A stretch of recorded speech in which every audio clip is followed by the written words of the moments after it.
Por que mantén ocultos os seus acordos secretos con Altri?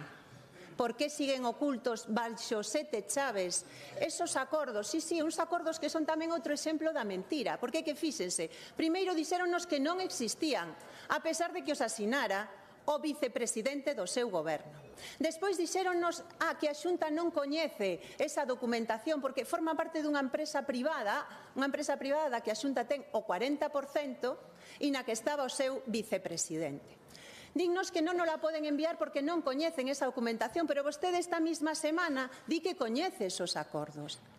Por que ellos oculta aos galegos e as galegas? Por que non envía esa documentación ao Parlamento?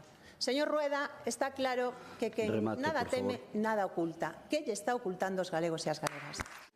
Mire, non minta. En ningún momento dixemos que non coñecíamos o contido. Non dixemos, explicamos que está sometido a unha serie de normas e que depende de varios consentimentos. Como todos os documentos amparados, hai leyes que regulan todo eso. Simplemente eso, leyes que vostede tira. Mire, que os técnicos da Xunta que dixeron que todo isto, que o proxecto era compatible co medio ambiente, respetuoso, que había niveles de garantía, son todos mentirosos. Son todos xente que merece o seu desprecio, non son pobo.